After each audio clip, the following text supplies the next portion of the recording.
शब्द से निशब्द तक अनंत श्री के साथ। एक मित्र ने पूछा है, एक उक्ति के अनुसार इष्ट का अर्थ है हमारा प्रियतम, तो क्या हमारा प्रियतम हमारा इष्ट बन सकता है? ये दोनों शब्द इष्ट और प्रियतम ये समझने जैसे हैं। कई बार हम जिन शब्दों का बहुत उपयोग करते हैं उनकी गहराई और उनके रहस्य से परिचित नहीं होते। इष्ट का अभिप्राय है जो तुम्हारे जीवन में अर्थ को लेकर आए, जो तुम्हारे जीवन को अर्थपूर्ण बनाए।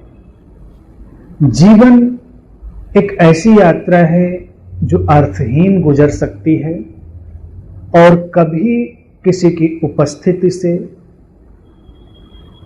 किसी की तरंगों के स्पर्श से जीवन में अर्थ प्रवेश करता है। जिसकी उपस्थिति से, जिसकी तरंगों के स्पर्श से तुम्हारे जीवन में अर्थ प्रवेश करता है वो तुम्हारा इष्ट है। इष्ट का तुम्हारा जो भाव है वो ये है कि तुम जिसकी आराधना कर सको, तुम जिसके प्रति अपने भाव में डूब सको। अब आराधना और भाव ये बातें भी बहुत ही अमूल्य हैं। आराधना मानसिक नहीं है, आराधना वैचारिक भी नहीं है, विचार के तल पर भी नहीं है, वो मस्तिष्क के तल पर भी नहीं है। आराधना हार्दिक है, हृदय के तल पर है। मस्तिष्क सोच विचार कर चलता है और हृदय की अपनी एक अंतः प्रज्ञा होती है, हृदय की अपनी एक अंतर्दृष्टि होती है, हृदय की अपनी ही एक आंख होती है जो देखती है, पहचानती है। जैसे प्रश्न में भी तुमने पूछ लिया है, क्या ऐसा हो सकता है? जहां पर सकता है या क्या ऐसा होना चाहिए आ जाते हैं, वो हृदय क्षेत्र से बाहर की बात हो जाती है, वो मस्तिष्क की बात होती है। ऐसे ही दूसरा शब्द है प्रियतम। प्रियतम का तात्पर्य प्रेमी से तो जरूर है, लेकिन ये कोई सामान्य प्रेमी नहीं है। ऐसा प्रेमी जिसके साथ तुम पूरी तरह अपने को मिटाने के लिए तैयार हो, यह भी इष्ट का ही पर्यायवाची। ऐसा प्रेमी जो तुम्हारे जीवन को अर्थवान बना दे, वो प्रियतम है। इष्ट भी रोज रोज नहीं घटते और प्रियतम भी रोज रोज नहीं घटते। वो तुम्हारे जीवन की यात्रा में उपलब्धि है, उसका निचोड़ है। जैसे कि तुम्हारी प्रेम की एक यात्रा चलती जा रही है, चलती जा रही है, और फिर उस प्रेम की यात्रा में एक फूल खिलता है, वो प्रियतम होता है। यानी कि वो ऐसा व्यक्ति है जिसके साथ होकर तुम सारे तलों पर अपने आप को समर्पित कर सकते हो। अन्यथा हम किसी के कितने भी निकट क्यों ना आए, फिर भी एक फासला बना रहता है किसी भी तल पर। इष्ट के रूप में भी जो मान्यता प्रचलित है वो पूजा की, आराधना की मान्यता प्रचलित है, और वो तुम किसी गुरु के पास पूछने जाते हो, किसी पंडित के पास पूछने जाते हो हमारा इष्ट कौन है, या तुम्हारे परिवार की परंपरा में कुछ चला आ रहा होता है तो वो तुम्हारा इष्ट हो जाता है। इष्ट वो दैवीय चेतना है तुम जिसके प्रेम में पड़ जाते हो।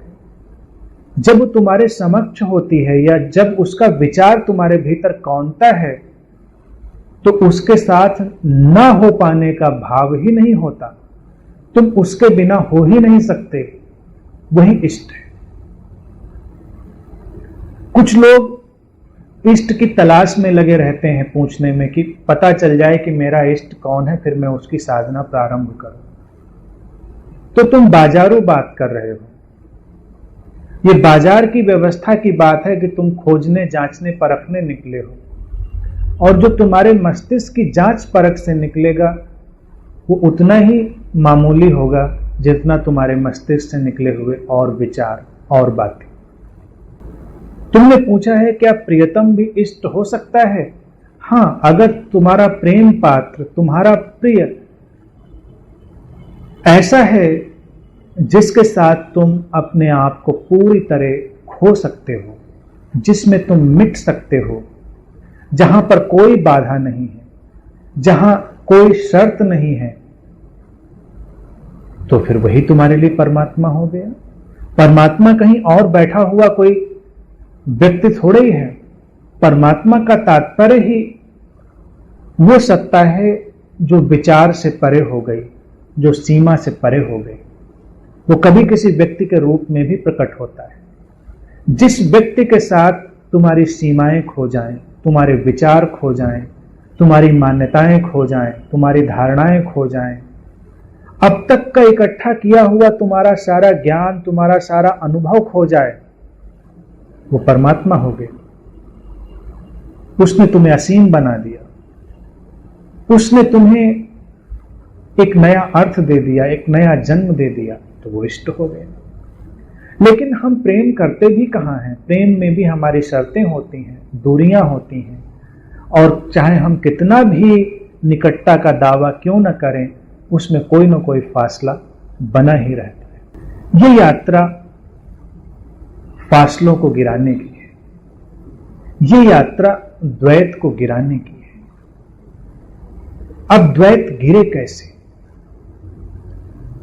क्योंकि प्रेम की भाषा तो द्वैत से चलती है, और यही उसका रहस्य है कि वो भाषा द्वैत से प्रारंभ तो होती है, और उस द्वैत में ही अद्वैत उतर आता है, यानी कि उस डुअलिटी में ही नॉन डुअलिटी उतर आती है। गहरे प्रेम में जब तुम होते हो, चाहे वो सद्गुरु हो या कोई अलौकिक अशरीरी सत्ता हो या कोई तुम्हारा अत्यंत प्रिय हो, अगर तुम सचमुच में उसके प्रेम में हो सको तो फिर कहीं कोई द्वैत नहीं रह जाता, न शरीर के तल पर, न मन के तल पर, न चेतना के तल पर।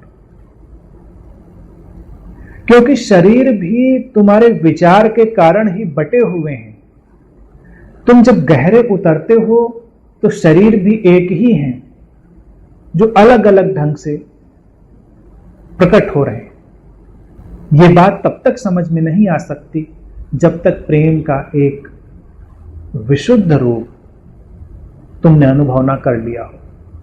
कभी कभी किसी सद्गुरु के सानिध्य में जब तुम अपने को छोड़ पाते हो, तो कई मित्रों को ऐसा अनुभव अतीत में घटा है, उन्होंने ऐसा बताया है कि वो भूल ही जाते हैं कि वो स्वयं बैठे हैं या वो गुरु बैठा है।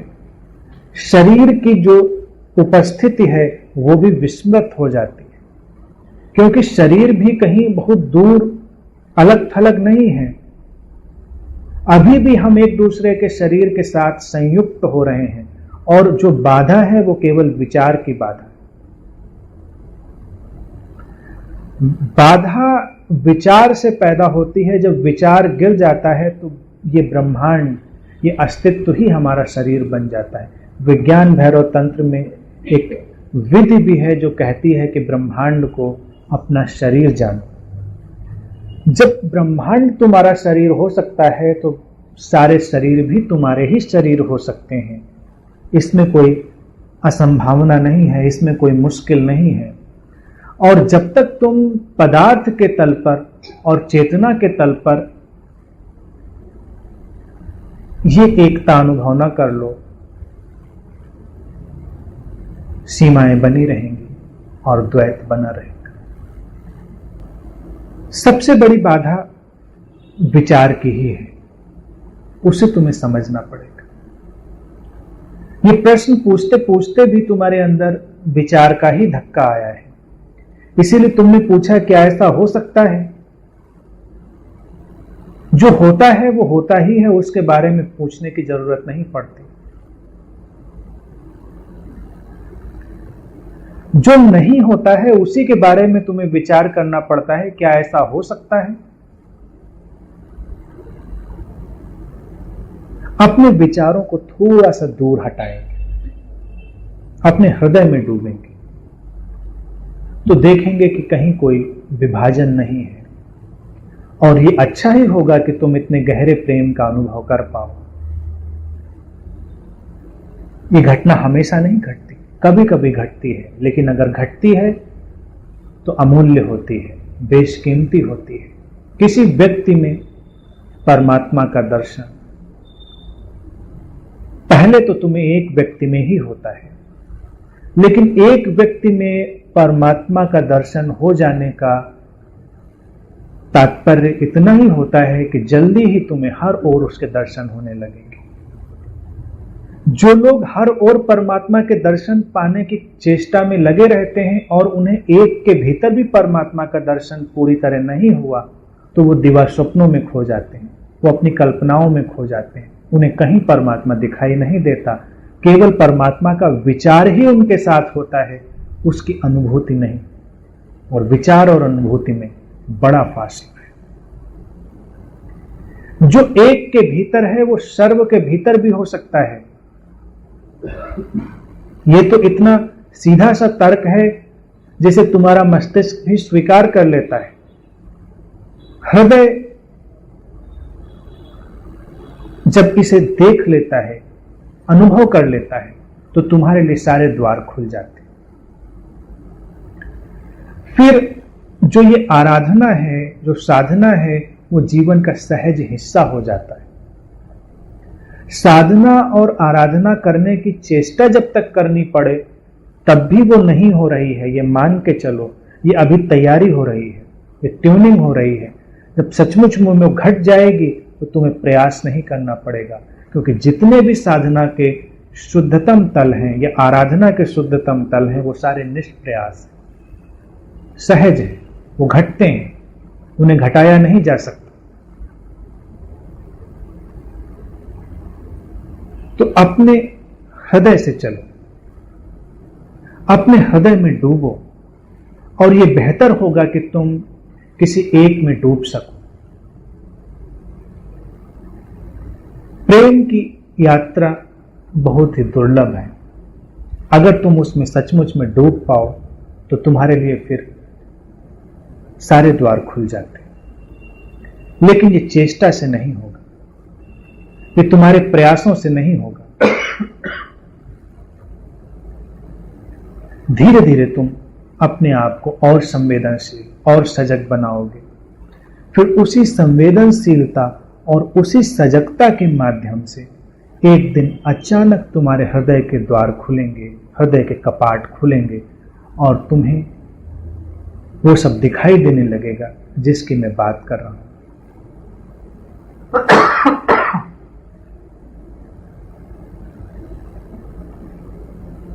फिर ये बातें भी बेमानी हो जाएंगी। परमात्मा की, इष्ट की, प्रियतम की, ये सारी बातें गौड़ हो जाएंगी, क्योंकि ये बातें भी तभी तक हैं जब तक तुम हो। ठीक ठीक अनुभव में तुम्हारा होना समाप्त हो जाता है, और जब तुम ही नहीं रहते हो तो तुम्हारे माध्यम से अस्तित्व प्रकट होता है। वैसे देखा जाए तो हर व्यक्ति के माध्यम से अस्तित्व ही प्रकट हो रहा है। जैसे तुम आत्मा की इतनी बात करते हो, तो एक सीधे तर्क से तुम समझो कि शरीर में क्या है जो तुम्हें दिखाई दे रहा है, वो चेतना ही तो है।